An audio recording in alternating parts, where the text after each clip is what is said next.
What would you do if you discovered that the baby you carried as a surrogate for your sister was actually your husband's child? That the two people you trusted most in the world had been lying to you for 9 months? That your body was used as an incubator for their betrayal? I didn't have to imagine it. I lived it. But let me start at the beginning, because this story didn't start with betrayal. It started with love, or what I thought was love anyway. Before I tell you what happened on the day everything shattered, I want to ask you something. If you're enjoying this story so far, please hit that like button. It really helps me continue bringing you stories like this. And let me know in the comments what city you're watching from. I love seeing where all of you are joining me from. Don't forget to subscribe and turn on notifications so you never miss a new story. Now, let me take you back to where it all began. My name is Maya Rodriguez. I'm 29 years old, and I live in San Diego, California. Well, I live here now after everything that happened. I'm an elementary school teacher, 3rd grade. I love my job. I love watching kids' faces light up when they finally understand something they've been struggling with. I love the construction paper artwork and the messy handwriting and the absolute chaos of 28 8-year-olds trying to line up for lunch.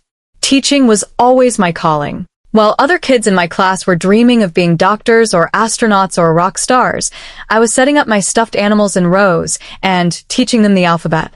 My mother used to say, I came out of the womb with a teacher's patience and a helper's heart. That helper's heart. That's what got me into this mess in the first place. I grew up in a blended family. My dad, Carlos, married my stepmom, Margaret, when I was 6 years old. Margaret brought her daughter, Isabella, Bella, into our family. Bella was 11 at the time, and she didn't want anything to do with a new little sister. She was grieving her own father, who died in a car accident 2 years earlier, and now she had to share her mother with a new man and his kid. But over time, we became real sisters. Not stepsisters. Sisters. By the time I was in high school and Bella was in college, she was the first person I'd call when something good happened. When I got my acceptance letter to San Diego State, Bella drove 3 hours from UCLA to take me out to celebrate. When I got my first teaching job, she sent me a designer briefcase with a note that said, "Every great teacher needs the right tools." Bella was brilliant, driven. She graduated law school at the top of her class and landed a position at one of the most prestigious corporate law firms in Southern California. She worked 16-hour days, billing hundreds of hours a month, making partner by the time she was 32. She was everything I wasn't: ambitious, polished, sophisticated, successful. But she wanted what I had, a family. Bella had been married once, in her late 20s, to a lawyer she met at her firm. The marriage lasted 2 years before they divorced. We were business partners who happened to sleep together, she told me over wine one night. There was no real love there, just mutual career goals. After the divorce, Bella threw herself even harder into her work. She dated, but nothing serious. She'd show up at family dinners with a rotation of handsome men, doctors, entrepreneurs, other lawyers, but none of them stuck around long enough to learn which wine she preferred or how she took her coffee. "I don't need a man to be happy," she'd say whenever our mom pressed her about settling down. "I have my career. I have my life exactly how I want it." But what she didn't have, what she wanted desperately, was a baby. Bella tried to get pregnant when she was 33. She went to a fertility specialist, picked a sperm donor from a catalog, and started IVF treatments. The first attempt failed. So did the second. And the third. Each failure hit her harder than the last. I watched my strong, confident sister crumble a little more with each negative pregnancy test. "There's something wrong with me," she said during one particularly bad month. We were at her condo in Mission Valley, and she was curled up on her white leather couch, still in her work clothes, mascara streaked down her face. "My body won't cooperate. It's like it's punishing me for choosing my career over starting a family when I was younger."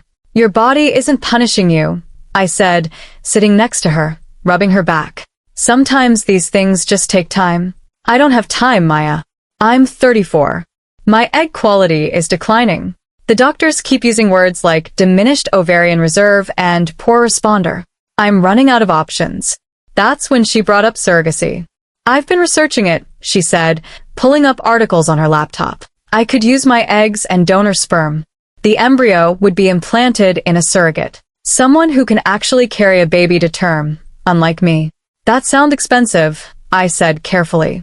It is. But I have the money. What I don't have is the right surrogate. The agencies charge a fortune, and even then, you don't really know the person carrying your baby. I'd be trusting a complete stranger with the most important thing in my life. I could see where this was going, but I waited for her to say it. Maya, I know this is a huge ask. I know it's probably crazy, but would you consider it? Would you carry a baby for me? I should have said no. I should have recognized it as too much, too complicated, too risky. But looking at my sister's face, seeing how desperately she wanted this, how much she was hurting, I couldn't say no. Let me talk to Derek, I said. Derek, my husband.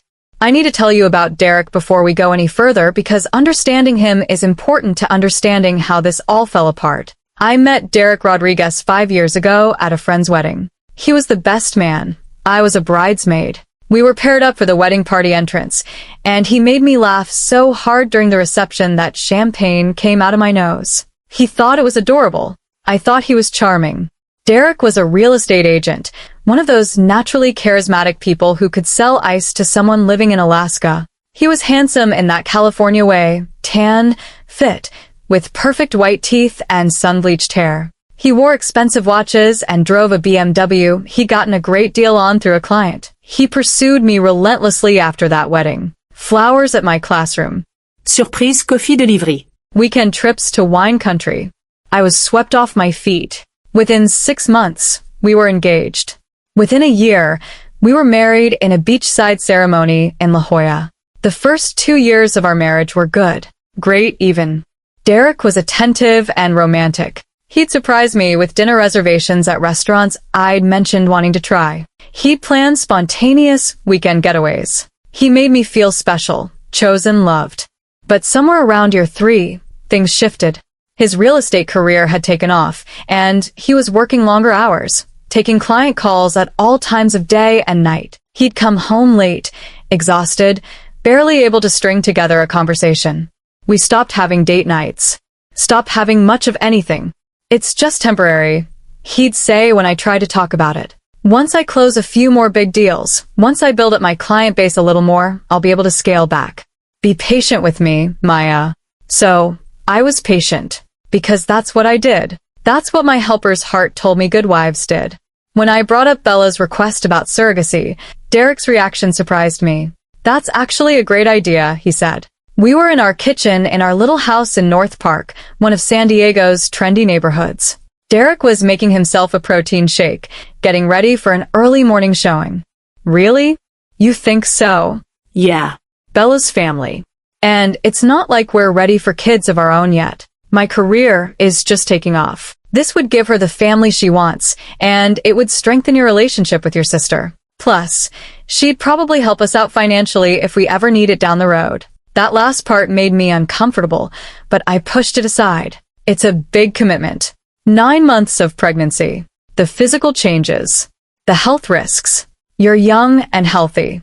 You've always wanted to be pregnant someday anyway, right? This is just practice. He kissed my forehead. You have such a good heart, Maya. This is why I married you. You always think of others first. I wish now that I'd paid more attention to his enthusiasm. I wish I'd wondered why he was so quick to agree, why he seemed almost eager for me to do this. But I didn't. I just felt validated that my husband supported my decision to help my sister. The process started quickly. Bella set up appointments with her fertility specialist, Dr. Sarah Morrison, a renowned reproductive endocrinologist in La Jolla. I went to the initial consultation with Bella, sitting in Dr. Morrison's pristine office with its soft lighting and comfortable chairs, listening to her explain the process. We'll need to do a full medical workup on you, Maya, Dr. Morrison said, making notes on her tablet. Blood work, physical exam, psychological evaluation. Surrogacy is physically demanding, and we need to make sure you're a good candidate. I'm healthy, I said. No major medical issues. I've never been pregnant before, but I don't have any reason to think I couldn't carry a pregnancy. That's good. And your husband is supportive? Very. Excellent. Support system is crucial. Now, Bella, let's talk about your eggs. Based on your previous IVF attempts and your recent test results, I'm concerned about egg quality. We may want to consider using donor eggs instead. Bella's face fell. I wanted to use my own eggs. I wanted the baby to be genetically mine. I understand, but we have to be realistic about your chances of success. Your AMH levels are low, and your response to stimulation has been poor. With donor eggs from a young, healthy donor, your chances of a successful pregnancy increase dramatically. Let me think about it, Bella said, and I could hear the defeat in her voice. Over the next few weeks, I went through all the medical screenings, blood tests, pelvic exams, infectious disease panels, genetic testing. I passed everything with flying colors. The psychological evaluation was harder, sitting across from a therapist who asked probing questions about my motivations, my relationship with my sister, my marriage, my ability to emotionally handle giving birth to a baby I wouldn't keep. Some surrogates struggle with attachment, the therapist, Dr. Linda Chen, told me. You'll be carrying this baby for 9 months. You'll feel it kick. You'll bond with it, and then you'll hand it over to your sister. That's psychologically complex. Are you prepared for that? I am, I said, believing it. This baby is Bella's, not mine. I'm just helping her have what she can't have on her own. It's a gift. That's a healthy way to frame it. But I want you to be honest with yourself about your feelings as the pregnancy progresses. If you start a struggle, you need to speak up. Don't suffer in silence. I promised I would. Bella decided to use her own eggs despite Dr. Morrison's concerns. I need to at least try, she said. If it doesn't work, then I'll consider donor eggs. But I have to know I did everything I could. The egg retrieval was scheduled for early March. Bella went through weeks of hormone injections to stimulate her ovaries. I went with her to some of the monitoring appointments, watching ultrasound screens showing her follicles developing. She was responding okay to the medication, not great, but enough that Dr. Morrison felt they could proceed. The day of the retrieval, I sat in the waiting room while Bella was in surgery. Derek had planned to come but got called away for an emergency showing with a high-value client. I'm so sorry, babe, he texted. This commission could be huge. Tell Bella I'm thinking of her. Dr. Morrison came out after about an hour. We got 8 eggs, she told me. It's not a huge number, but it's workable. We'll fertilize them tonight and see how many make it to day 5 blastocyst stage. Of the 8 eggs, 6 fertilized. Of those 6, 3 made it to day 5. And of those 3, only 1 was genetically normal after PGT testing. 1 embryo, Bella said when Dr. Morrison called with the results. She was at her office and I was at home, but I could hear the tears in her voice. After all that, I have 1 chance. 1 is all you need, I said, trying to sound optimistic. 1 perfect embryo. What if the transfer doesn't work? What if your body rejects it? Then we'll try donor eggs like Dr. Morrison suggested. We'll figure it out, Bella. I promise. The embryo transfer was scheduled for 3 weeks later, giving my body time to prepare. I took estrogen pills to build up my uterine lining. I went in for monitoring appointments to make sure everything was progressing correctly. Dr. Morrison was pleased with how I was responding. Your lining looks beautiful, she said at one appointment, showing me the ultrasound screen. Nice and thick. This is exactly what we want to see. Derek came with me to the actual transfer. It was the first fertility appointment he'd attended, and I was touched that he'd cleared his schedule to be there. We held hands in the procedure room while Dr. Morrison inserted the tiny catheter containing Bella's embryo, Bella's future baby, into my uterus. And we're done, Dr. Morrison said, showing us the ultrasound screen where a small bright spot indicated the embryo's placement. Now we wait. The 2-week wait was torture. Every twinge, every cramp, every moment of nausea, I analyzed. Was I pregnant? Was it working? Bella texted me constantly. How are you feeling? Any symptoms? Are you taking it easy? Are you eating enough protein? I tried to be patient with her anxiety. This was her baby. Her 1 chance. But the constant checking in was suffocating. Derek, surprisingly, was calmer. Whatever happens, happens, he said. No use stressing about it. The blood test was on a Monday morning. I went to the clinic before school, got my blood drawn, and spent the entire day trying not to obsessively check my phone. Dr. Morrison's office called at 3 p.m., right as I was dismissing my class for the day. Maya? I have good news. You're pregnant. Your HCG level is 156, which is excellent for this stage. I burst into tears right there in my classroom, my students looking at me with confused 8-year-old faces as I tried to compose myself. Sorry, guys, I said, laughing and crying at the same time. These are happy tears. Something really good just happened. I called Bella immediately. She screamed so loud I had to hold the phone away from my ear. Oh my God. Oh my God, Maya. You're pregnant. You're pregnant with my baby. I'm going to be a mom. You're going to be a mom, I repeated, feeling a surge of joy for my sister. This was what I'd wanted. This was why I'd agreed to do this. To give her this moment. Derek was thrilled too. He actually left work early to come home and celebrate. He brought champagne for himself and sparkling cider for me. To Maya, he said, raising his glass. The most generous, loving person I know. And to Bella, who's going to be an amazing mother. To family, I said, clinking my glass against his. The first trimester was rough. Morning sickness hit me hard. I threw up before school, during lunch, after school. I lived on saltines and ginger ale. My students started to notice. Miss Rodriguez, are you sick? They'd ask. Just a little stomach bug, I'd say. Nothing to worry about. I couldn't tell them the truth. I couldn't tell anyone outside of family. Bella wanted to keep the surrogacy private. People are so judgmental, she said. They'll have opinions about whether I should have used a surrogate, whether it's ethical, whether I'm fit to be a mother if I can't even carry my own child. I just want to get through this pregnancy without dealing with everyone's commentary. So, I kept it secret. When my body started to change, when my jeans stopped fitting and I had to buy maternity clothes, I told my principal and close colleagues that Derek and I were expecting. It was easier than explaining the truth. That's wonderful, my principal, Mrs. Stevens, said. Your first baby. How exciting. Thank you, I said, feeling like a fraud, because it wasn't my baby. It was Bella's baby. I was just the vessel. But as the pregnancy progressed, as I felt the first flutters of movement at 16 weeks, as I watched my belly grow and my body transform, something shifted. I started to feel connected to the baby.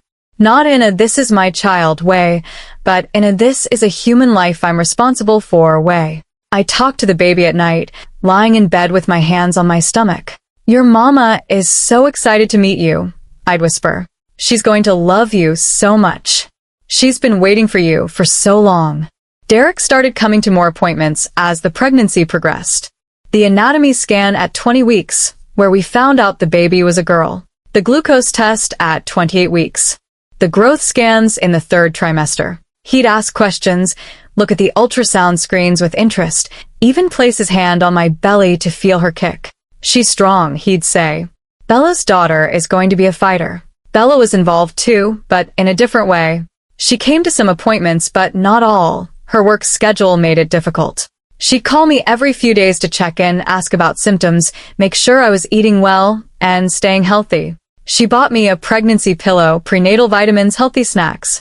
Whatever you need, she'd say. Anything to keep my baby girl safe. She'd started calling the baby Emma. She'd picked out the name months ago, along with the nursery theme, woodland creatures, the crib style, white convertible, and approximately 1,000 tiny outfits. I know I'm being crazy, Bella said during one of our coffee dates. I was 6 months pregnant by then, obviously showing, and we were at a cafe near her office. But I've waited so long for this. I keep thinking something will go wrong, that I'll lose her somehow. Nothing's going to go wrong, I reassured her. She's healthy. I'm healthy. Everything is progressing perfectly. I know, but I can't help worrying. This is the most important thing that's ever happened to me. I understood her anxiety, but I also noticed she never asked how I was feeling beyond the physical symptoms. Never asked if I was struggling emotionally. Never acknowledged that this pregnancy, while creating her family, was also taking a toll on my body, my marriage, my life. Derek and I were barely having sex anymore. Between my pregnancy exhaustion and his work schedule, intimacy had become almost non-existent. We were ships passing in the night, him leaving early for showings, me coming home exhausted from teaching while pregnant. After the baby is born, things will go back to normal, he'd say when I tried to bring it up. This is just temporary. Everything was temporary. That's what everyone kept telling me. The nausea, the fatigue, the body changes, the sacrifice. All temporary. All worth it for Bella's happiness. I was 7 months pregnant when I noticed Derek started coming to every single appointment. Not because I asked him to, but because he insisted. I want to be there, he'd say. To support you. This is a big deal. It was sweet. At least, I thought it was sweet at the time. He'd sit in the exam room, watching the ultrasound monitor, asking Dr. Morrison questions about the baby's development, about the due date, about the delivery plan. He was also spending more time with Bella. They'd meet for lunch sometimes to discuss nursery furniture or car seat safety ratings. He'd text her updates after appointments if she couldn't make it. He was being a good brother-in-law, helping his wife support her sister. At least, that's what I told myself. It was 8 months in when something started to feel off. Nothing concrete. Just a feeling. A sense that something wasn't quite right. Derek and Bella had always gotten along well. They'd bonded over their mutual ambition, their type A personalities, their love of expensive wine and high-end restaurants. But lately, they seemed almost too comfortable together. Too familiar. I'd walk into a room and they'd stop talking. Or Derek would get a text and smile before quickly putting his phone away. Or Bella would mention something Derek had told her, something I didn't remember him mentioning to me first. You're being paranoid, I told myself. Pregnancy hormones. Stress.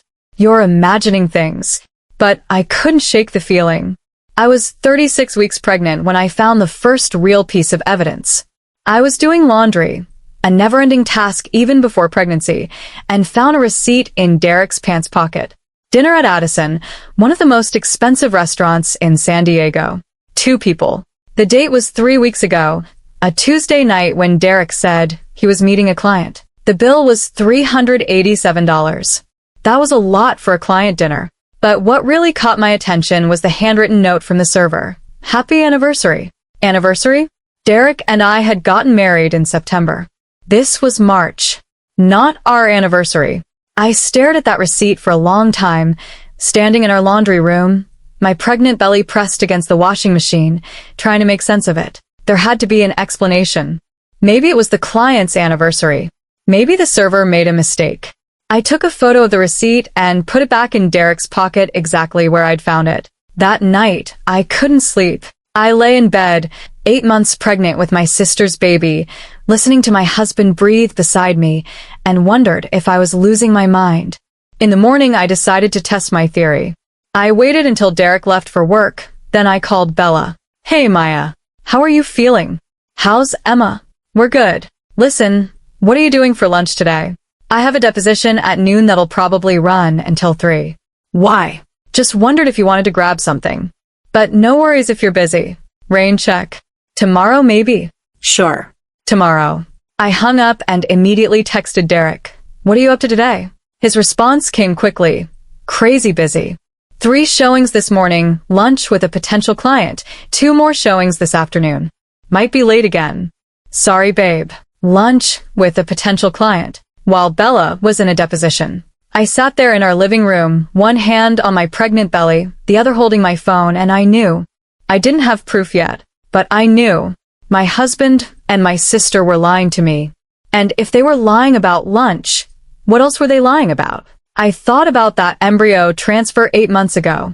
That single perfect embryo made from Bella's eggs and anonymous donor sperm. At least, that's what they'd told me. But what if it wasn't anonymous donor sperm? What if there was no anonymous donor at all? My hands were shaking as I pulled up Dr. Morrison's number. I called the clinic and asked to speak to the doctor. I'm sorry, Ms. Rodriguez. Dr. Morrison is with patients all day. Can I have her call you back? It's important. I have questions about my surrogacy. Of course. Let me see if I can pull her between appointments. Dr. Morrison called me back 30 minutes later. Maya, is everything okay? Are you having any concerning symptoms? No, nothing like that. I have a question about the embryo. The one you transferred. Can you confirm it was made with donor sperm? There was a pause. A long pause. Maya, I can't discuss details of the genetic material without Bella's consent. Doctor-patient confidentiality. But I can tell you that all proper protocols were followed. That's not what I asked. Was it donor sperm? Anonymous donor sperm? Another pause. I really can't discuss this without Bella present. If you have concerns, I'd suggest talking to your sister directly. She wasn't answering the question, which meant there was something to hide. I thanked her and hung up. Then I did something I'd never done before. Something I'd never even considered doing. I went through Derek's phone. He'd left it charging on his nightstand that morning, and he'd forgotten to lock it. Or maybe he thought he could trust me. Maybe after 5 years of marriage, he'd gotten careless. I opened his messages, scrolled past clients and friends and family. And there it was. A separate conversation thread with Bella. Hundreds of messages. Going back months. My heart was pounding as I started reading. I can't wait to meet our daughter. Our daughter. Not your daughter or Bella's daughter. Our daughter. I kept scrolling, my hands shaking so badly I could barely hold the phone. Maya suspects something. We need to be more careful. She won't figure it out. She trusts us too much. After Emma is born, we can tell her the truth. Or not. Maybe it's better if she never knows. She's been such a good surrogate. So obedient. It almost makes me feel bad. Almost. Yeah. Almost. And then the one that broke me. A message from 3 days ago. Bella, I can't believe we pulled this off. Maya is literally carrying our baby, and she has no idea it's actually yours. Derek, I know. It's kind of perfect, isn't it? You get the baby you wanted, I get to be a father, and Maya gets to feel like a hero. Everyone wins. Bella, except when she finds out, she'll hate us. Derek, only if she finds out. And why would she? As far as she knows, this is your baby, with anonymous donor sperm. We did the IVF. We followed all the medical protocols. There's no reason for her to ever suspect the truth. Bella, you're right. We just need to stick to the story. Derek, always. I love you, Bella. Bella, I love you too. I can't wait until Emma is born, and we can finally be a real family. I dropped the phone. I actually dropped it, and it clattered on the hardwood floor, but I couldn't bend down to pick it up because my pregnant belly was in the way, and because I couldn't breathe, and because the room was spinning, and because my entire world had just shattered into a million pieces. The baby I'd been carrying for 8 months, the baby I'd been growing in my body, sacrificing my comfort and my health and my life for, wasn't my sister's baby with anonymous donor sperm. It was my husband's baby, with my sister. They'd been having an affair, and they'd used my body, as an incubator for their betrayal. I stood there in my bedroom, 8 months pregnant, and I screamed. I don't know how long I stood there in my bedroom, staring at the phone on the floor, my hands on my pregnant belly, feeling the baby, their baby, kick against my palms. Minutes? Hours? Time had lost all meaning. The baby kicked again, harder this time, and I felt a wave of nausea that had nothing to do with pregnancy hormones. This child growing inside me, this life I'd been nurturing for 8 months, was the product of my husband's affair with my sister. Every flutter, every movement, every hiccup I'd felt was a reminder that they'd used me, that they'd violated me in the most intimate way possible. I needed to throw up. I stumbled to the bathroom and barely made it to the toilet before everything came up. I heaved until there was nothing left, then sat on the cold tile floor, shaking, my back against the bathtub. Think, Maya, think. I was 8 months pregnant, 36 weeks. The baby could come any time in the next 4 to 6 weeks. I couldn't fall apart now. I couldn't let them know I knew. Not yet. Not until I had a plan. I forced myself to breathe, in through the nose, out through the mouth, the way I'd been practicing in my prenatal yoga classes. The classes Derek had paid for. The classes Bella had encouraged me to take. For my baby's health, she'd said. My baby. Their baby. The lies were so deeply woven I didn't know where they began or ended. I picked up Derek's phone from the bedroom floor. My hands were steadier now, my mind clearer. I went through the messages again, this time taking screenshots of everything. Every I love you. Every our daughter. Every casual discussion of how they'd manipulated me. I sent the screenshots to my own phone, then deleted the evidence from Derek's sent messages. I cleared the trash. I made sure there was no trace that I'd been there. Then I did something that surprised even me. I downloaded a message recovery app on his phone. One that would run in the background, saving every text message, every call log, every piece of evidence. I hid the app in a folder of real estate tools he never used. He'd never notice it. I was thinking like a teacher who'd caught a student cheating.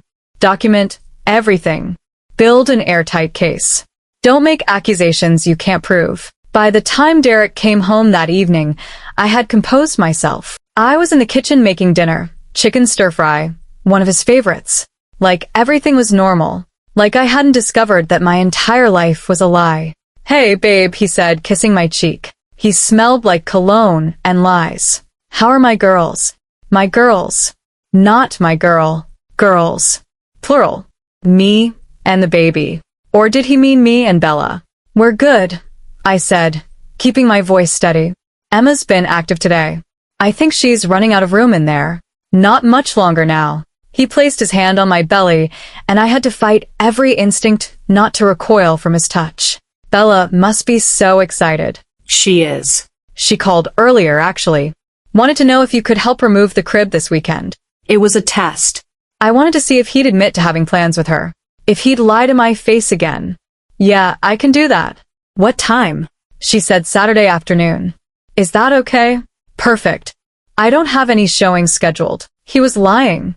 I'd already checked the message thread. They had plans for Saturday morning. Brunch at their favorite place in La Jolla. The place they'd been going to for months while telling me they were doing other things. "Great," I said, turning back to the stove. "Dinner's almost ready." We ate together like a normal married couple. We talked about his showings and my students and what we needed to pick up at the grocery store. We watched TV on the couch, his arm around me, my pregnant belly resting against him. We went to bed together, and when he tried to initiate sex, I claimed I was too tired, too uncomfortable in the third trimester. "That's okay," he said, kissing my forehead. "Get some rest. You're growing a baby." A baby. His baby. With my sister. After he fell asleep, I lay there in the dark, listening to him breathe, and I planned. The next morning, after Derek left for work, I called in sick to school. It was the first sick day I'd taken all pregnancy, despite the morning sickness and the exhaustion and the back pain. My principal was concerned. "Maya, are you okay? Is it the baby?" "Just not feeling well. Probably overdid it yesterday. I'll rest today and should be fine by tomorrow." I waited 30 minutes to make sure Derek wasn't coming back for something he forgot. Then I got dressed and drove to a lawyer's office in Carlsbad, 30 minutes north of our house. Far enough that I wouldn't run into anyone I knew. The lawyer's name was Rebecca Stone. I'd found her online the night before, scrolling through reviews at 2 in the morning while Derek snored beside me. She specialized in family law, specifically surrogacy disputes and fraud cases. Her website promised aggressive representation for victims of reproductive deception. That's what I was now. A victim of reproductive deception. Rebecca's office was in a professional building near the beach. She was in her 50s, with short gray hair and sharp blue eyes. She didn't offer sympathy when I told her my story. She offered strategy. "This is one of the most egregious cases I've seen," she said, making notes on her legal pad. "Let me make sure I understand correctly. You agreed to be a gestational surrogate for your sister. You underwent IVF. They told you the embryo was created using your sister's eggs and anonymous donor sperm. Yes. But you've discovered that your husband is actually the biological father." Yes. I have text messages between them discussing it, planning it, laughing about how I don't know. "May I see those messages?" I showed her the screenshots. She read through them carefully, her expression hardening with each swipe. "This is fraud," she said finally. "Medical fraud, reproductive fraud, possibly even assault depending on how we frame it. You consented to carry a specific embryo, your sister's child with anonymous donor sperm. Instead, you were implanted with an embryo created by your husband and your sister. That's not what you consented to. Can I do anything? I'm still pregnant. The baby isn't born yet. That actually works in your favor. We have time to build a case before there are custody issues. Here's what I need you to understand, Maya. That baby is biologically your husband's and your sister's child, but you are the birth mother. In California, the birth mother has significant rights, even in surrogacy cases, especially in cases involving fraud. I don't want to keep their baby, I said quickly. I'm not trying to punish the child, but I don't want them to get away with this. I don't want them to just have everything they wanted while I'm left with nothing. They won't. We're going to make sure of that. But first, I need you to do something difficult. I need you to continue acting normal. Don't confront them. Don't let them know you know. We need time to gather evidence, build our case, and most importantly, we need that baby to be born. Why? Because right now, everything is theoretical. Text messages can be explained away. They could claim they were joking or taken out of context. But once the baby is born, we can do DNA testing, paternity testing. And once we have scientific proof that your husband is the father, we have an airtight case for fraud. How long do I have to pretend? Rebecca looked at my belly. You're how far along? 36 weeks. So anywhere from 2 to 6 weeks, possibly. Can you do that? Can you keep pretending everything is fine while you gather evidence? I thought about those text messages. About Derek's hand on my belly, calling Emma our daughter. About Bella planning her nursery for a baby she'd created by sleeping with my husband. Yes, I said. I can do that. Rebecca outlined the strategy. I would continue the pregnancy as planned. I would attend appointments, let them be involved, act like the supportive surrogate sister and faithful wife. Meanwhile, Rebecca would file preliminary paperwork, prepare for the legal battle ahead, and most importantly, find out exactly what had happened at the fertility clinic. I'm going to subpoena Dr. Morrison's records, Rebecca said. I want to know if she was complicit in this fraud or if she was deceived too. I want to know whose sperm was actually used for that IVF and when Derek's sperm was collected and who authorized it. Dr. Morrison couldn't have known. She's too ethical. Maybe. But someone at that clinic facilitated this, whether knowingly or not. We're going to find out who. I left Rebecca's office feeling something I hadn't felt since finding those messages. I felt like I had some control, some power. They'd taken so much from me. My body, my trust, my marriage, my relationship with my sister, but they hadn't taken my ability to fight back. The next few weeks were the hardest of my life. Harder than the first trimester nausea. Harder than the third trimester exhaustion. Because every day, I had to look at Derek and Bella and pretend I didn't know what they'd done. Derek was especially attentive during those weeks. He came home earlier from work. He rubbed my swollen feet. He assembled the last pieces of furniture for Bella's nursery. He was playing the role of supportive husband and brother-in-law perfectly. Bella was excited, talking constantly about Emma's arrival. She'd taken leave from her law firm starting at my 38-week mark. I want to be ready, she said. The minute you go into labor, I'll be there. She threw me a baby shower, even though it was technically her baby. To celebrate you, she said. To thank you for this incredible gift. My mom and stepmom came, along with Derek's mother and sisters, my friends from school, and some of Bella's colleagues. We played baby shower games and ate cake and opened gifts, baby monitors and bottles, and adorable tiny outfits. Everyone kept saying how generous I was. How selfless. What an amazing gift I was giving my sister. If only they knew. I smiled and thanked them and pretended my heart wasn't broken into 1,000 pieces. My parents were there, of course. My dad, Carlos, who'd worked construction his whole life to provide for our family. My stepmom, Margaret, who'd blended our families with such grace and love. They were so proud of me for helping Bella. You're doing something beautiful, my dad said, hugging me carefully around my pregnant belly. Not everyone would do this for family. I almost told him right then. Almost broke down and confessed everything. But Rebecca had been clear, tell no one. The fewer people who knew, the less chance Derek and Bella would find out I'd discovered their secret. So I kept silent and let my parents think I was a hero instead of a victim. At 37 weeks, I had an appointment with Dr. Morrison. Derek came with me, like he had been doing for months now. We sat in the exam room while Dr. Morrison did an ultrasound, measuring the baby's size and checking fluid levels. Everything looks perfect, Dr. Morrison said. Emma is measuring right on track. Good heart rate. Plenty of fluid. You're doing great, Maya. When do you think she'll come? Derek asked, leaning forward in his chair, studying the ultrasound screen. Could be any time now. First babies usually come around 40 weeks, but with surrogacy, We sometimes see earlier deliveries. I'd say you have 2 to 3 weeks at most. 2 to 3 weeks of pretending. I could do that. Bella must be so excited, Dr. Morrison said, making notes in her computer. She is, I said. She calls me every day asking if I'm having contractions yet. Dr. Morrison smiled. That's normal. After everything she's been through to get to this point, I'm sure she's anxious to finally meet her daughter. Her daughter. That's what Dr. Morrison believed. That this was Bella's baby, with anonymous donor sperm. Had she been deceived too? Or was she part of the conspiracy? Dr. Morrison, I said carefully, can you remind me about the embryo creation process? I'm trying to explain it to one of my students' parents who's considering surrogacy. Derek shot me a look, but Dr. Morrison didn't seem suspicious. Of course. In Bella's case, we retrieved eggs from her ovaries. Those eggs were then fertilized with the donor sperm she'd selected. The embryos were cultured for 5 days, and the best quality embryo was selected for transfer to your uterus.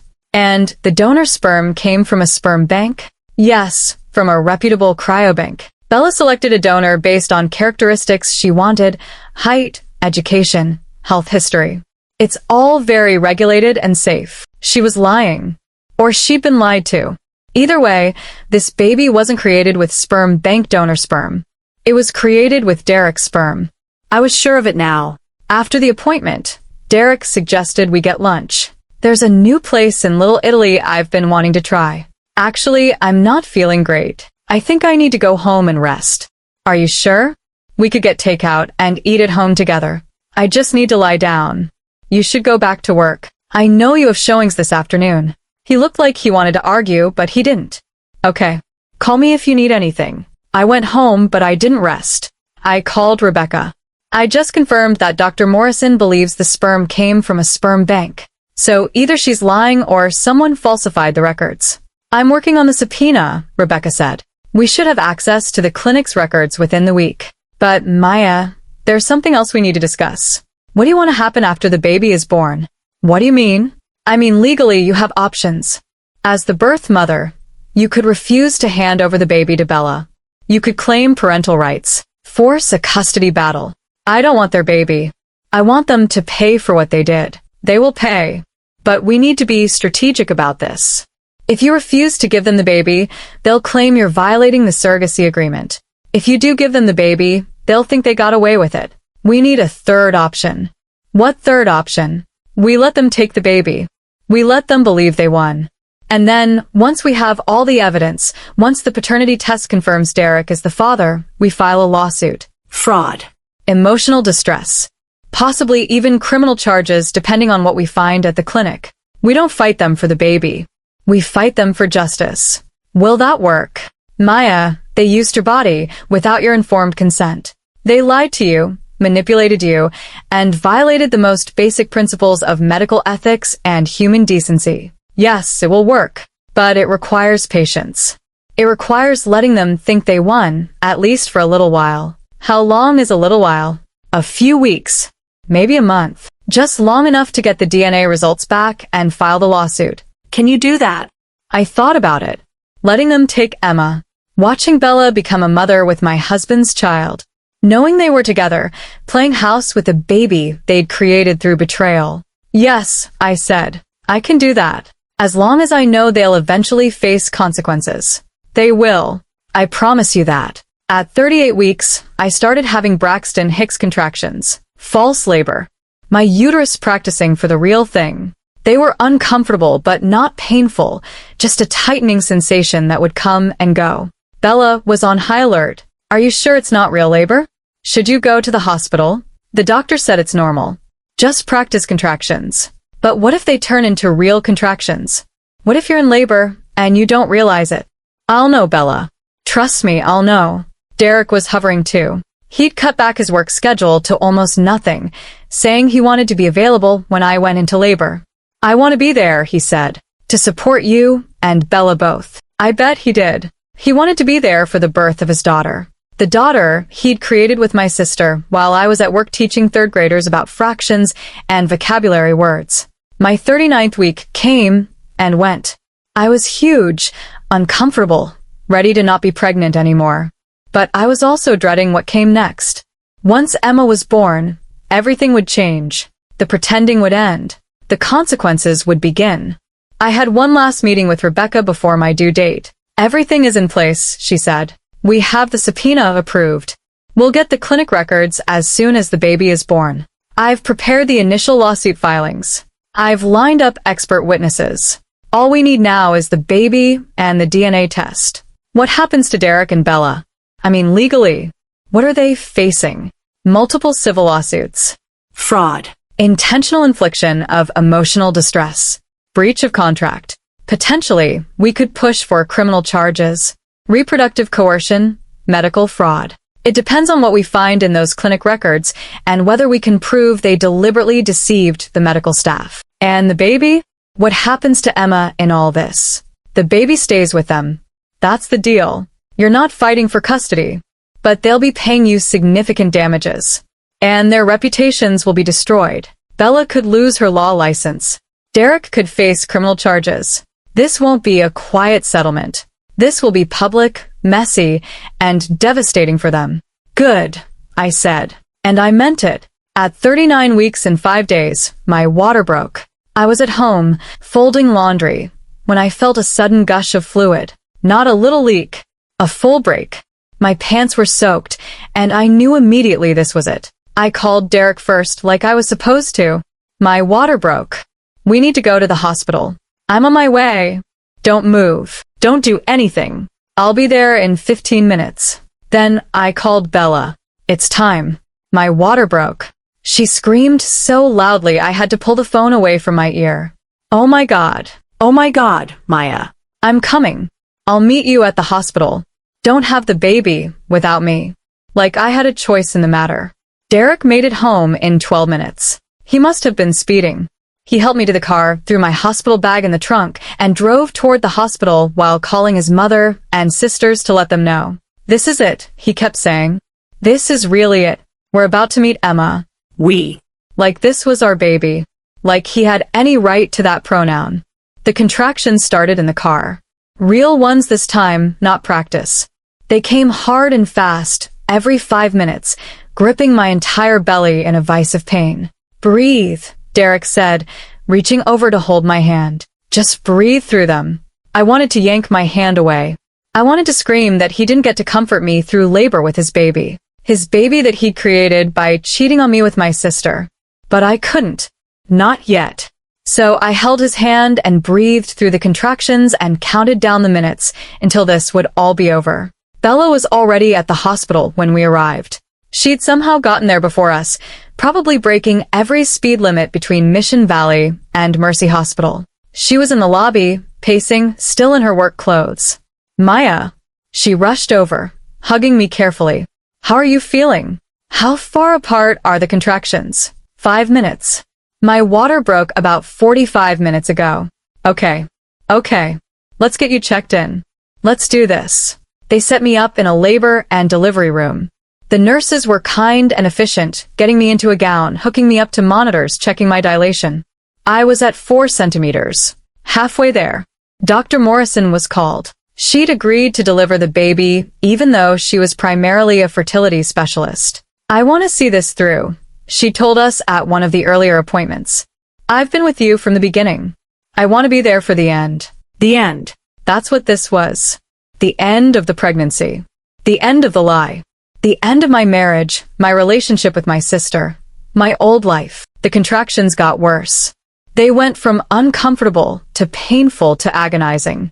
I'd opted for an epidural, and when the anesthesiologist came in to place it, I could have kissed him. This is going to help, he said, threading the needle into my spine. You should feel relief within 15 minutes. He was right. The pain didn't disappear completely, but it became manageable.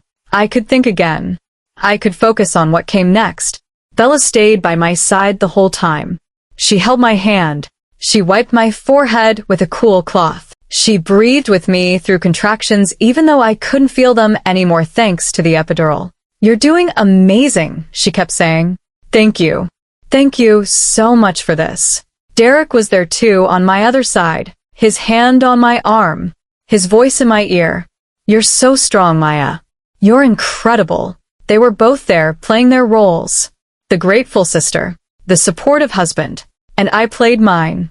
The generous surrogate, the woman who didn't know her entire life was a performance. Hours passed. The contractions continued, measured by the monitor since I couldn't feel them. My dilation progressed. 6 centimeters. 7, 8. Night fell. The hospital room was dim except for the glow of the monitors. Derek dozed in a chair in the corner. Bella sat alert, watching the monitors, waiting. At 10 centimeters, Dr. Morrison checked me and smiled. It's time. Are you ready to meet your niece, Maya? My niece. She still thought that's what Emma was. Everyone in this room still believed the lie. I'm ready, I said. They woke Derek up. Bella moved to stand where she could see. Dr. Morrison positioned herself at the end of the bed. The nurses prepared. Okay, Maya. With the next contraction, I need you to push. I pushed. I pushed through contraction after contraction. I pushed for 45 minutes, feeling the pressure even through the epidural, feeling my body doing what bodies have done for millennia. And then, with one final push, I felt the release. The relief. The emptiness where there had been fullness for 9 months. It's a girl. Dr. Morrison announced, though we all knew that already. She lifted the baby up and I saw her for the first time. Red and wrinkled and screaming. Covered in vernix and blood. Beautiful and heartbreaking. She's perfect, Bella sobbed. She's absolutely perfect. They placed Emma on my chest for skin-to-skin contact. She was warm and solid, her eyes squeezed shut, her tiny hands curled into fists. I looked down at this baby, this child who was the product of the worst betrayal I could imagine, and I felt nothing. No connection. No love. No desire to keep her. She wasn't mine. She never had been. She was theirs. The product of their affair. The proof of their conspiracy. After a few minutes, they took her to weigh and measure her. 7 pounds, 3 ounces. 20 inches long. Perfect APGAR scores. A healthy baby girl. Bella cut the umbilical cord, tears streaming down her face. Derek stood next to her, his hand on her shoulder, watching his daughter with unmistakable love on his face. Our daughter, I heard him say quietly to Bella. Our beautiful daughter. The nurses cleaned Emma up, swaddled her in a pink blanket, and placed a tiny hat on her head. Then they handed her to Bella. Your daughter, the nurse said with a smile. Congratulations, Mama. Bella held Emma like she was made of glass. Like she was the most precious thing in the world. And maybe she was. Maybe after years of trying, after all the failed IVF attempts, after all the heartbreak, Bella finally had what she wanted. She just had to destroy me to get it. Derek came over to my bedside while Bella was cooing over Emma. Thank you, he said, and he actually had tears in his eyes. Thank you for giving us this gift. I know it wasn't easy. I know you sacrificed a lot. But look at her, Maya. Look at what you helped create. She's perfect. She is, I agreed. She's perfect. And she was. It wasn't Emma's fault how she'd come into this world. She was innocent in all this. But Derek and Bella weren't innocent. And in a few weeks, when the DNA test came back, when Rebecca filed the lawsuits, when the truth came out, they'd learn that actions have consequences. They'd learn that you can't use someone's body, someone's love, someone's trust as a tool for your own desires without paying a price. They'd learn that I wasn't the sweet, naive, helpful little sister they thought they could manipulate forever. I looked at Derek holding Bella's hand while they both gazed at Emma, and I smiled. Because they had no idea what was coming. 3 weeks after Emma's birth, I was sitting in Rebecca Stone's office, holding a manila envelope that contained the results that would destroy 2 lives. The DNA test. Rebecca slid the document across her desk toward me. Are you ready to see this? I already know what it says. Knowing and seeing proof are 2 different things. Once you open that envelope, once you see it in black and white, there's no going back. We file the lawsuit. We go to war. Are you ready for that? I thought about the last 3 weeks. About Derek and Bella playing house with Emma. About the photos Bella posted on social media, her miracle baby, after years of trying. About Derek's Instagram post. Uncle Derek is so proud of this little angel. Uncle Derek. The The lie was so pervasive, so complete, even their social media personas were fabricated. "I'm ready," I said, and opened the envelope. The results were clinical, scientific, definitive. Probability of paternity, 99.9997%. Derek Rodriguez is the biological father of Emma Isabella Chin. I stared at those words for a long time. Even though I'd read the text messages and heard Derek whisper, "Our daughter," seeing it confirmed by science was different. It made it real in a way that text messages never could. "The embryo was created using Derek's sperm and Bella's eggs," Rebecca said. "There was never any anonymous donor. They deliberately deceived you, the medical staff, and the legal system. This is fraud on multiple levels." "What about Dr. Morrison? Was she involved?" "The clinic records came through yesterday. I've been reviewing them." Rebecca pulled up a file on her computer. Dr. Morrison was not knowingly involved. But here's what happened.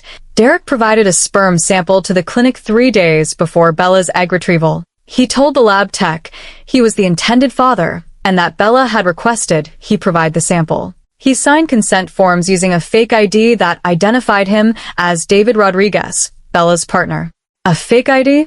Yes. We have copies. It's incredibly sophisticated. Professional-grade forgery. He paid someone to create it. That alone is a felony. So, the clinic staff thought they were working with Bella and her partner? Exactly. They had no reason to question it. Bella and David Rodriguez filled out all the paperwork together. They both signed the consent forms. The lab tech who processed Derek's sperm sample noted in the records that the couple seemed very much in love and excited to start their family. I felt sick. They'd thought of everything. The fake ID, the forged documents, the coordinated lies. This wasn't a spur-of-moment mistake. This was premeditated, calculated fraud. When did their affair start? I asked. Rebecca flipped through more documents. Based on the text message timestamps you provided, the first romantic messages were from about 15 months ago. But I suspect it started earlier than that. They were just smart enough not to text about it initially. 15 months ago. I tried to remember what was happening in my life then. I'd been planning the surrogacy. Bella had been going through her IVF failures. Derek had been working long hours on his real estate career. Or so he'd said. What happens now? I asked. Now we file. I have 3 separate lawsuits prepared. First, civil fraud against both Derek and Bella. Second, intentional infliction of emotional distress. Third, a complaint to the California State Bar against Bella for ethical violations. We're also filing a criminal complaint with the district attorney's office for identity fraud, forgery, and reproductive coercion. Reproductive coercion? You consented to carry a specific embryo. Instead, you were implanted with a different embryo. That's a violation of your bodily autonomy. It's legally similar to sexual assault in terms of consent violation. You did not consent to carry Derek's child. The words hit me like a physical blow. Sexual assault. I never thought of it that way, but she was right. They'd used my body without my informed consent. They'd violated me in the most intimate way possible. When do we file? Today. The paperwork is ready. Once I file, a process server will deliver the complaints to Derek and Bella. They'll have 21 days to respond. But Maya, once we do this, your life is going to get very complicated very quickly. They'll fight back. They'll try to paint you as vindictive, as someone trying to steal their baby. The media might get involved. Your personal life will be scrutinized. I don't care. They need to face consequences. Okay then. Let's do this. Rebecca filed the lawsuits electronically at 2 p.m. By 4 p.m., process servers were knocking on doors. Derek was served at his office. According to the process server's report, he went pale, asked if this was a joke, then locked himself in his office for the rest of the afternoon. Bella was served at her condo. She was home with Emma, enjoying her maternity leave. The process server reported that she read the first page of the complaint, started screaming, then slammed the door in his face. He left the documents on her doorstep as legally required. I was at home when my phone started ringing. Derek first. I didn't answer. Then Bella. I didn't answer. Then my parents. Maya, honey, what's going on? Bella just called us crying. She said you're suing her? That you're claiming Derek is Emma's father? This doesn't make any sense. Dad, I can't talk about it right now. My lawyer advised me not to discuss the case. Your lawyer? Maya, what is happening? Bella said you're trying to take Emma away from her. Is that true? I'm not trying to take Emma. That's not what this is about. Then what is it about? Dad, please. I promise I'll explain everything soon. But right now, I just need you to trust me. Can you do that? There was a long pause. Of course we trust you, Mija. But your sister is devastated. She thinks you're trying to destroy her. She destroyed herself, I said quietly. She just doesn't know it yet. The next call came from Derek's mother, Maria. She was furious. How dare you accuse my son of something so vile? Derek would never betray you. He loves you. And now you're trying to ruin his reputation because you're jealous of Bella? Because you regret giving her the baby? Mrs. Rodriguez, I have evidence. I don't want to hear your lies. Derek is a good man. This is going to destroy him. How could you be so cruel? She hung up before I could respond. The messages started pouring in. Text messages, voicemails, emails. Friends, family, coworkers. Everyone who knew about the surrogacy had heard the news. Most of them thought I was having a mental breakdown. Postpartum psychosis, maybe. A surrogacy-related attachment disorder. Anything except the truth. Because the truth was too terrible to believe. That a husband and sister could do something so monstrous. That they could use someone's body, someone's love, someone's trust as an instrument of their betrayal. I turned off my phone and sat in my house, the house I'd shared with Derek, the house that no longer felt like home. And I waited. At 9 p.m., there was pounding on my door. Aggressive, angry pounding. I looked through the peephole. Derek. Maya. Open this door. We need to talk. I didn't open it. Maya, I know you're in there. Your car is in the driveway. Open the goddamn door. Go away, Derek. Talk to my lawyer. I'm not talking to your lawyer. I'm talking to my wife. Open this door right now. You need to leave. If you don't, I'm calling the police. The police? Are you serious right now? Maya, what the hell is this lawsuit? What are you even claiming? That I'm Emma's father? That's insane. You know that embryo came from donor sperm. I know it came from you. Silence on the other side of the door. I have the DNA test. I continued. I have the text messages. I have the clinic records showing you used a fake ID. I know everything, Derek. I've known since before Emma was born. More silence. Then, you've known? Since before? Since 36 weeks. I went through your phone. I read every message. Every I love you to Bella. Every conversation about our daughter. Every time you laughed about how I didn't know. I could hear him breathing on the other side of the door. Heavy, panicked breathing. Maya, listen to me. You don't understand. It's not what you think. It's exactly what I think. You had an affair with my sister. You got her pregnant. And then you convinced me to carry your baby, to sacrifice my body for 9 months, all while lying to my face about whose child I was carrying. We didn't mean for it to happen. Yes, you did. You used a fake ID, Derek. You forged documents. You planned this. You didn't accidentally end up in this situation. You orchestrated it. Okay, you're right. But, Maya, we can fix this. We can explain to the judge that it was complicated, that we made mistakes, but nobody got hurt. Emma is healthy. She's loved. You don't want her. We do. Can't we just move past this? I laughed. Actually laughed. Move past this? Derek, you used my body without my consent. You violated me in the most fundamental way possible. And you think we can just move past it? I never wanted to hurt you, but you did hurt me. Every single day for 9 months. You hurt me. Every time you touched my pregnant belly. Every time you came to an ultrasound. Every time you looked at me and lied. You hurt me. Maya, please. Don't do this. Don't destroy our family. You destroyed our family the moment you slept with my sister. You just didn't realize I'd find out. What do you want? Money? You want me to pay you? Fine. I'll pay you whatever you want. Just drop the lawsuit. This isn't about money. Then what? What do you want from me? I want you to face consequences. I want everyone to know what you did. I want Bella to lose her law license. I want you to have a criminal record. I want Emma to grow up knowing that her parents are the kind of people who would betray someone who loved them. You're being vindictive. I'm being just. There's a difference. He was quiet for a long moment. Then, I'm not leaving this marriage without a fight. You're my wife. We made vows.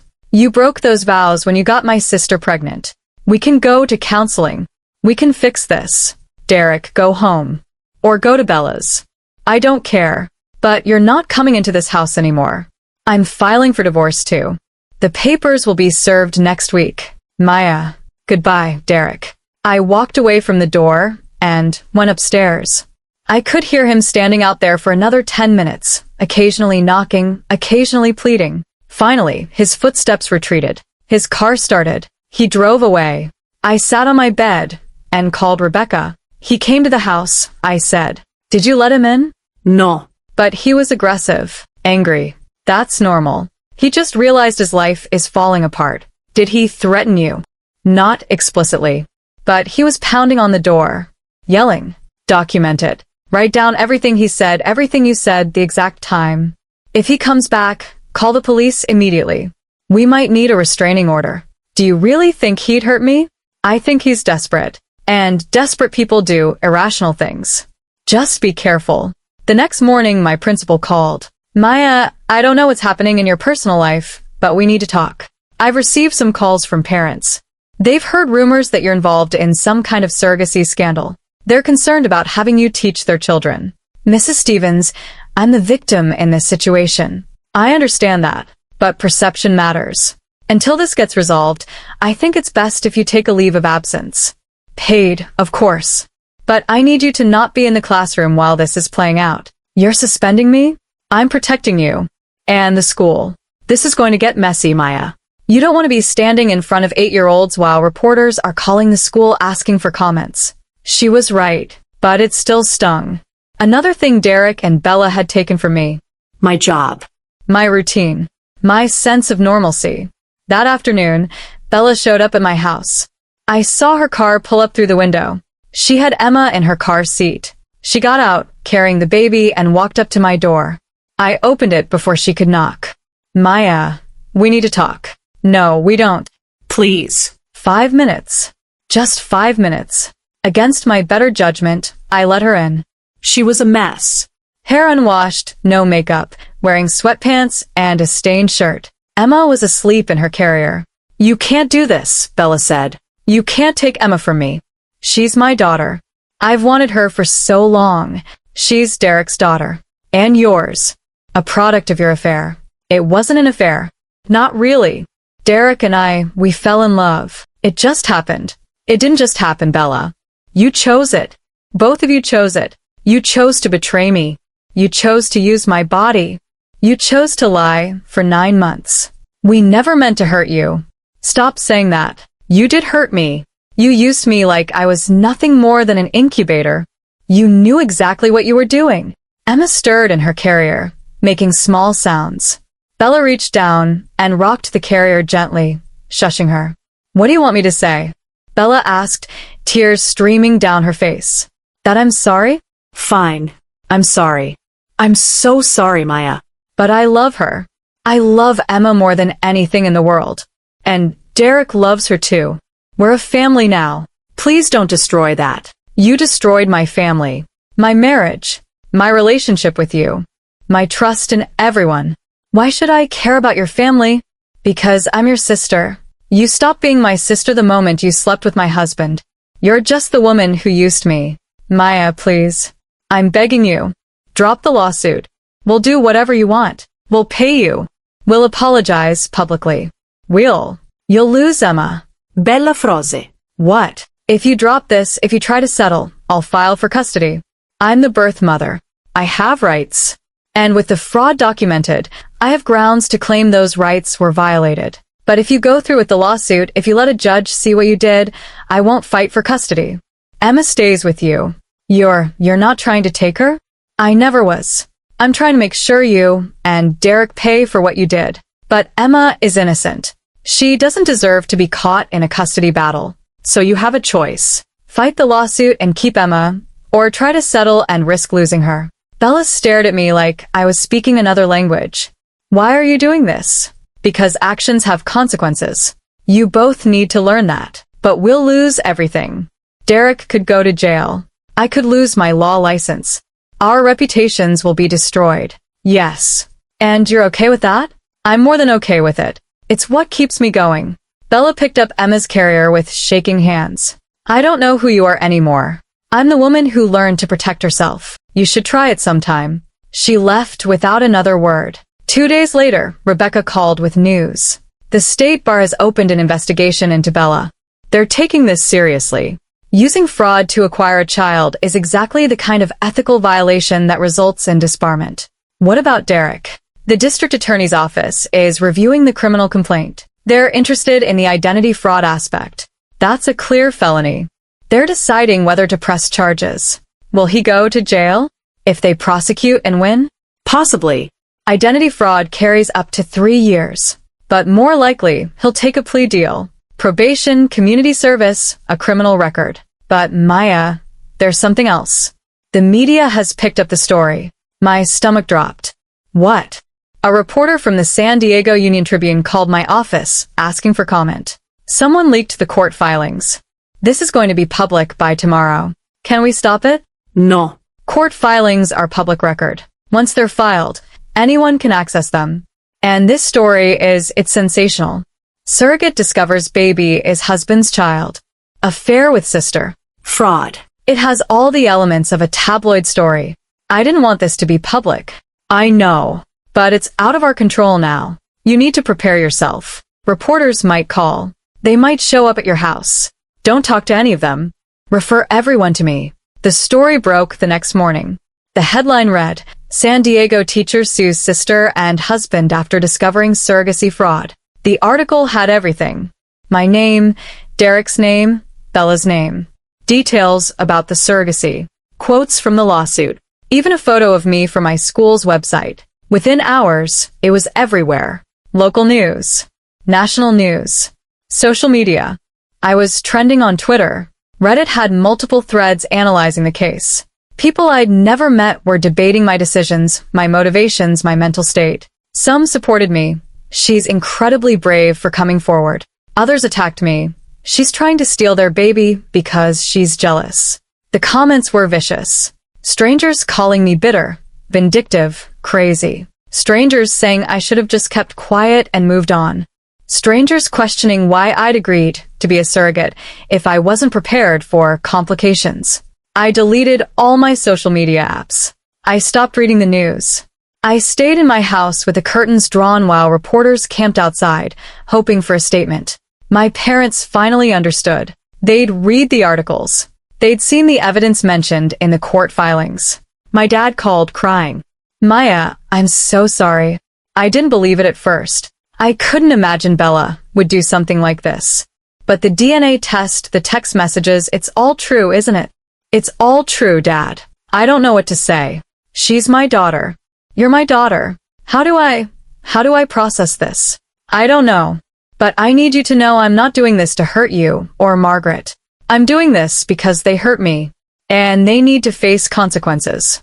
I understand. I keep thinking about that baby shower. About how proud I was of you. About how I told everyone my daughter was doing this beautiful thing for her sister. And the whole time, they were lying to all of us. Your mother wants to talk to you. Is that okay? Margaret got on the phone. She sounded devastated. Maya, I failed you. I should have protected you. I should have seen what Bella was doing. She's my daughter and I love her. But what she did, I can't defend it. I won't defend it. You didn't fail me, Margaret. They deceived everyone. But she's my child. I raised her. And somehow I raised someone capable of this level of cruelty. What does that say about me? It says Bella made her own choices. You can't take responsibility for her actions.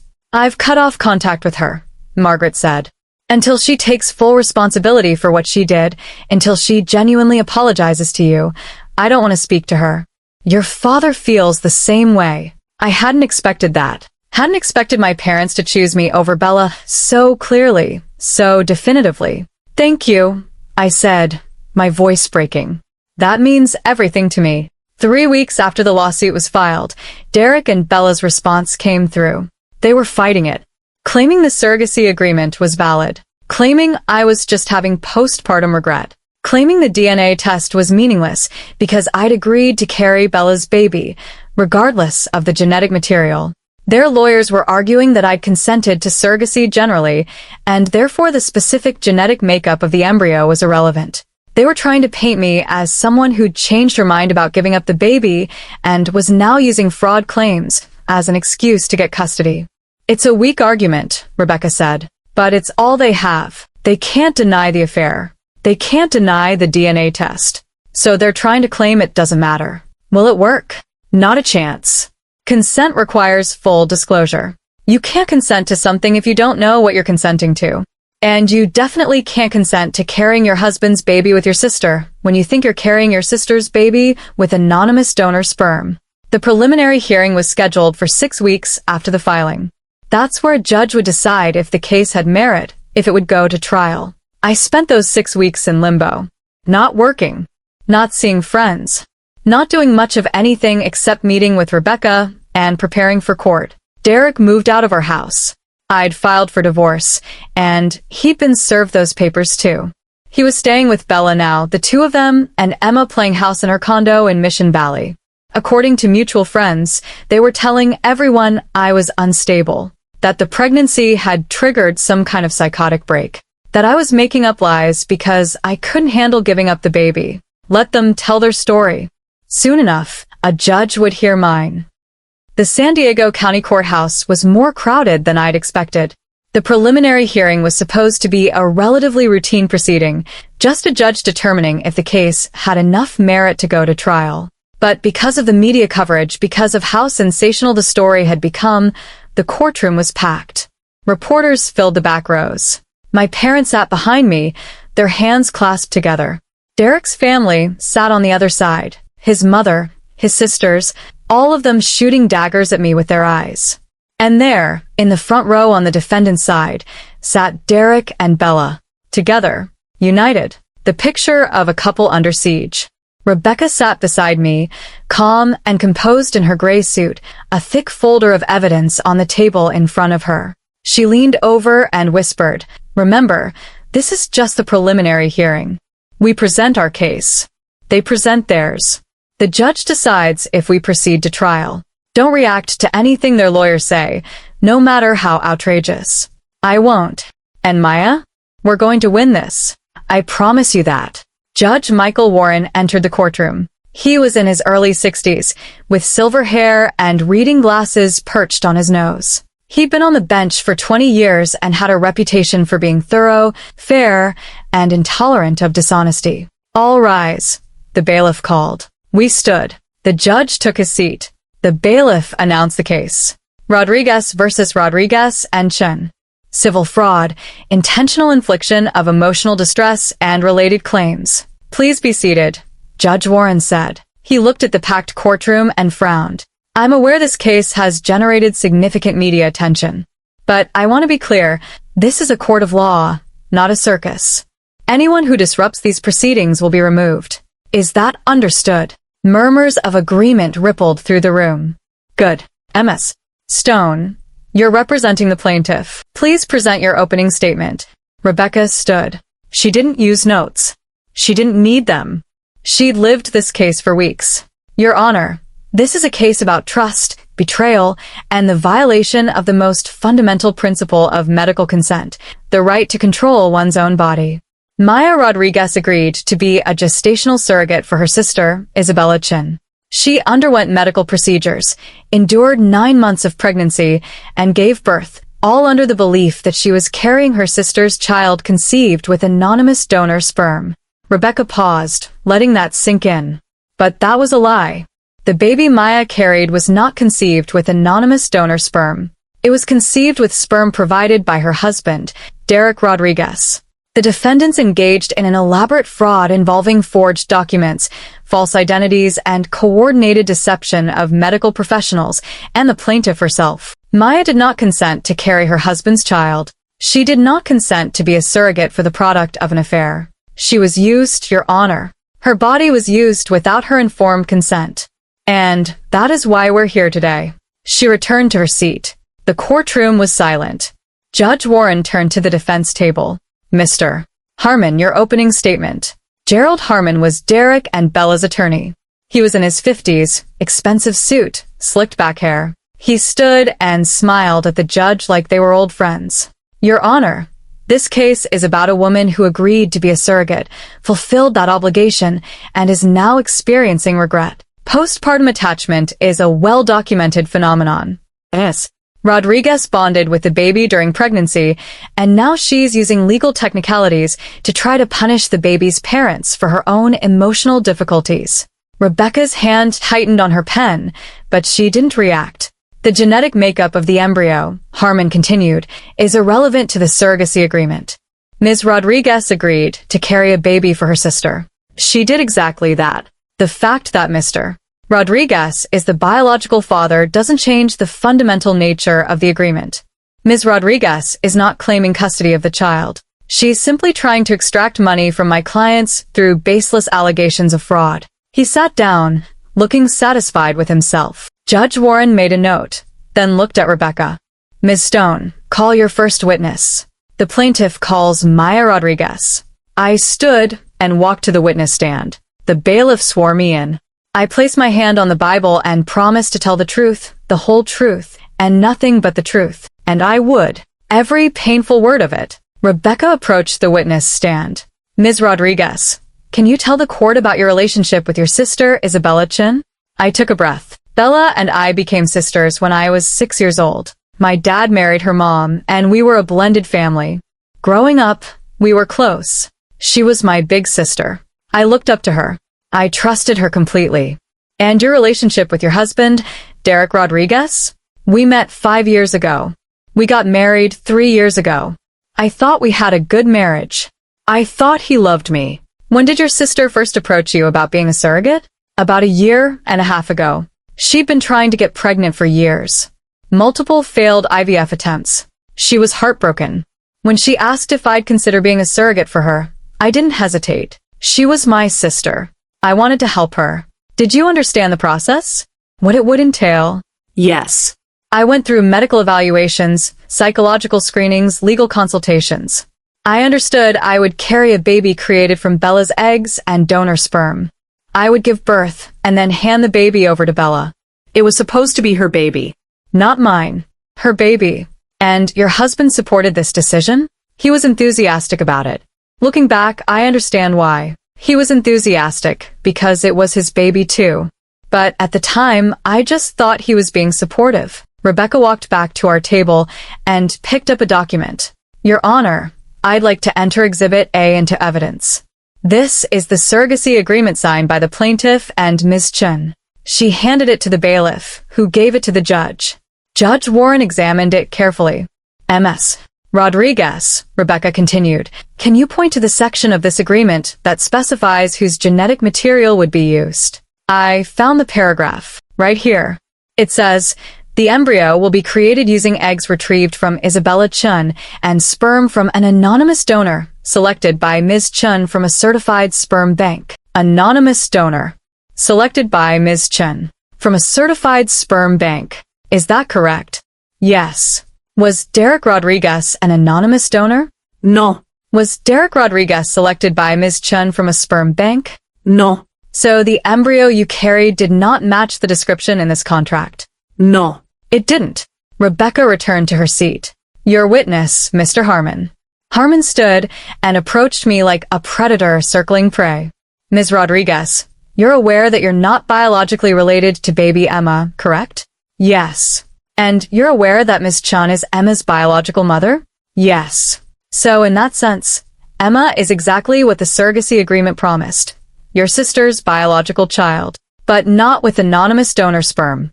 With my husband's sperm. A technicality. It's not a technicality. It's fraud. Ms. Rodriguez, isn't it true that you've been struggling emotionally since giving birth? That you've been experiencing attachment issues with the baby? No. No? You didn't bond with Emma during the pregnancy? I felt movements. I had physical sensations. But I never bonded with her as my child. I always knew she was Bella's baby. Or at least I thought she was. But now you're claiming your husband is the father. Doesn't that mean Emma is partially yours? Your husband's child. Emma is not my child. She's the product of my husband's affair with my sister. I didn't consent to carry the child of their affair. I consented to carry my sister's child with anonymous donor sperm. But you did carry her. You did give birth. And now you're suing for money. Isn't that correct? I'm suing for justice. For acknowledgement that what they did was wrong. For consequences. Consequences for what? For giving you the opportunity to help your sister become a mother? Consequences for lying to me. For using my body without my informed consent. For violating me in the most intimate way possible. Harmon smiled like he'd won something. No further questions. But I could see the judge making notes. And his expression wasn't sympathetic to Harmon's arguments. Rebecca called Dr. Sarah Morrison next. The fertility specialist looked uncomfortable on the stand, but she answered questions honestly. Dr. Morrison, what information did you have about the sperm source for Ms. Chen's embryo? I was told it came from a certified sperm bank. The paperwork indicated Ms. Chen had selected an anonymous donor. There was documentation of the donor's characteristics, height, education, health history. Did you ever meet this anonymous donor? No. That's not standard practice. The sperm is delivered frozen from the bank directly to our lab. Did you verify that the sperm came from a bank? I trusted the documentation.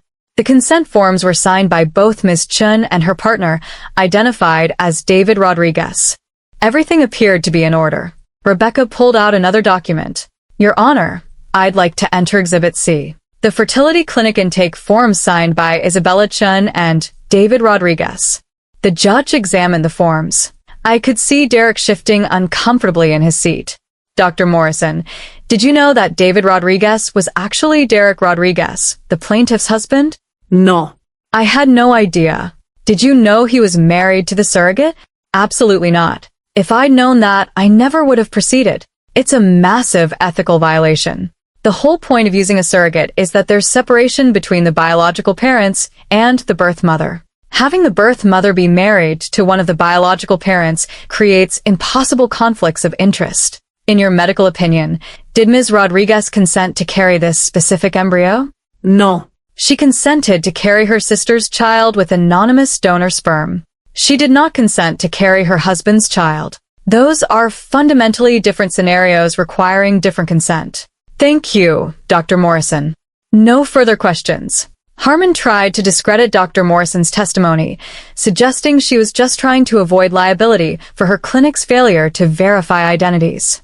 But it was weak. The judge could see that Dr. Morrison was a victim of the fraud too, not a perpetrator.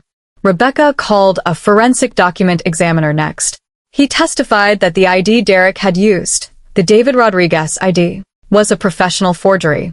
High quality, but fake. This wasn't a spur-of-the-moment mistake. This was premeditated fraud.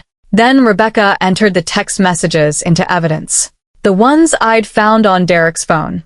The ones where he and Bella discussed our daughter and laughed about how I didn't know. The courtroom was silent as the messages were read aloud. I can't wait to meet our daughter. Maya is literally carrying our baby, and she has no idea. Everyone wins. You get the baby you wanted, I get to be a father, and Maya gets to feel like a hero. I watched Bella's face as those messages were read. She was crying. Not tears of remorse, but tears of someone realizing they'd been caught. Derek looked angry. His jaw was clenched, his hands balled into fists. He'd thought those messages were private. He'd thought I'd never see them. And now they were being read in open court, recorded by court reporters, documented in the official record. Finally, Rebecca entered the DNA test results. 9,997% probability that Derek Rodriguez was Emma's father. Your Honor, Rebecca said, the evidence is overwhelming. The defendants engaged in a coordinated, premeditated fraud. They used forged documents. They lied to medical professionals. They lied to the plaintiff for 9 months while she carried their baby.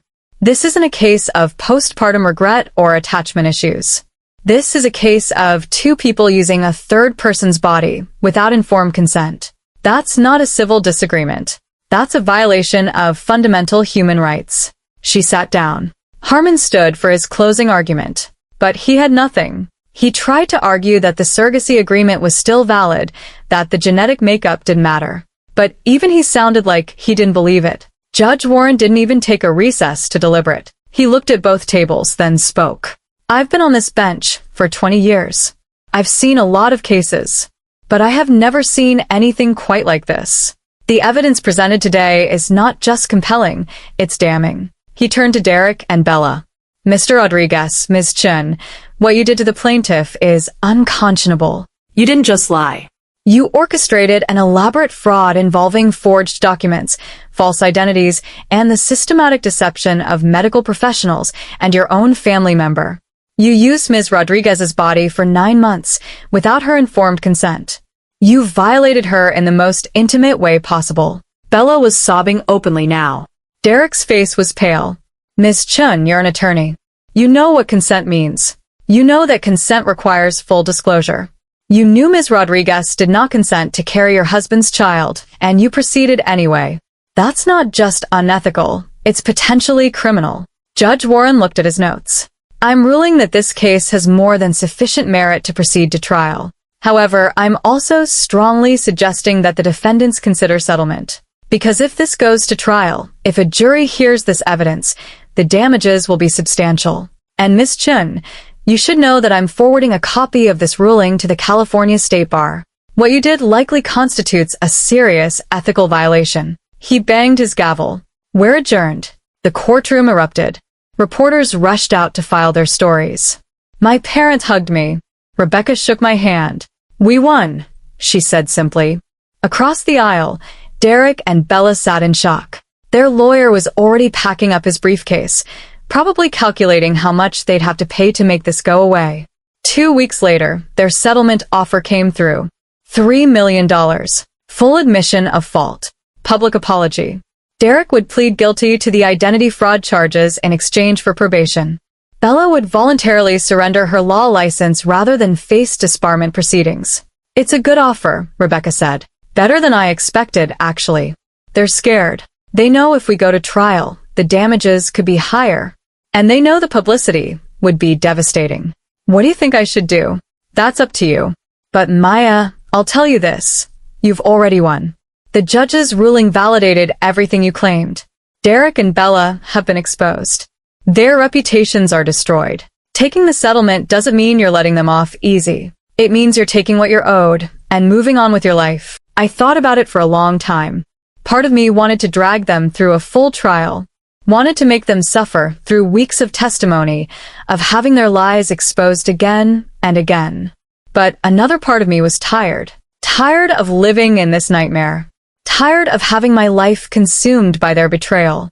I'll take the settlement, I said. But I want the apology to be public. I want them to admit what they did in a statement that gets released to all the media outlets that covered the story. Done. The settlement was finalized 3 weeks later. Derek and Bella released a joint statement.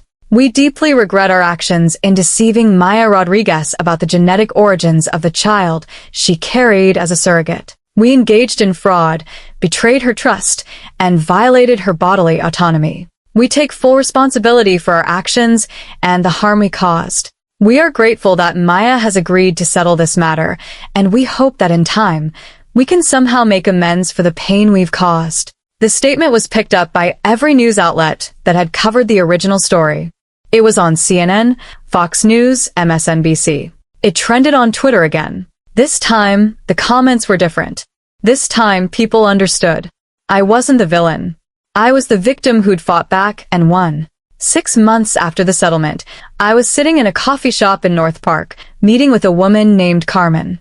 She'd reached out to me through Rebecca after reading about my case.